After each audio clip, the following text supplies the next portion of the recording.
I've realized it doesn't matter what you're doing or how you're doing it. The what and the how, they're important, but the who that drives the ship, so much more important. You might have to create some necessary endings with people in your staff that just no longer align with the visions and the mission of where you're going now. You have to understand, you're not the best at everything. You have to find the who.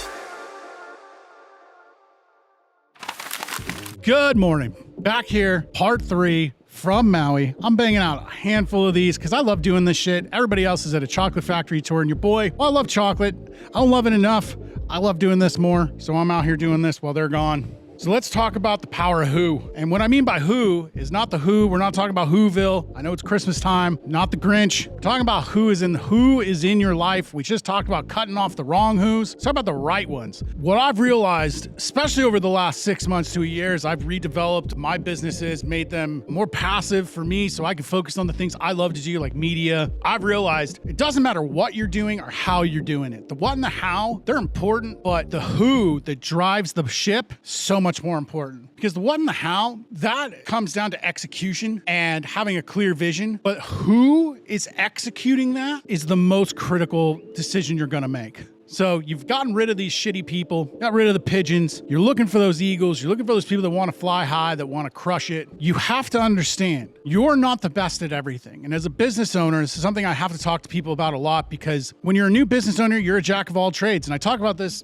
ad nauseum, so I'm not going to go deep into it. But periodically, you need to audit all the things you're doing, compare it to the people you have on staff and what they're doing, and figure out, do you have someone on staff that is better equipped to do some of these roles you're currently carrying, that can do them faster, better, smoother, and probably will enjoy them far more than you do, so you can put more time into the things that you enjoy. For me, it's media, it's marketing, things along those lines, so that you can do those things that you love. And you can get more and more focused on the things that are going to bring the highest return on your time investment. You have to find the who. Sometimes you have to hire from the outside.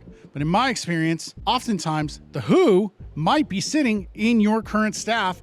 You just are kind of avoiding it because you haven't really fully audited that person's skill set. You hired them as a coach, but in reality, they're an operations person. You hired them as an admin, but in reality, they watch the floor and just yearn for that opportunity to become a coach, but they just either haven't made it clear they want to, or they're just afraid to ask. And you have to broach that conversation, and you have to ask them, what do you want out of this? What more can I do to help you grow? And they might be happy where they're at. They might have zero interest in growing. They might have the skills you want, but they just don't want to grow, and that's okay too. You got to leave that alone, because you will eventually push them out, and maybe one day they'd be ready, but you nagged at them too much and they left. So audit the people in your gym or your staff in any company, not just a gym. See if there's the right people to pass some of this stuff off to that are going to not only do it well, but enjoy what they do. And then 2, you might have to create some necessary endings with people in your staff that just no longer align with the visions and the mission of where you're going now. When CrossFit was first started, when I first bought our gym in 2016, we were CrossFit till the death. That was all we did. Now we've got a boot camp again. We're looking at different things like high rocks and other things that can create value for our clientele, our avatar client. When I first started, our avatar client was late 20s, early 30s, no kids, just a completely free, late evening type of crowd.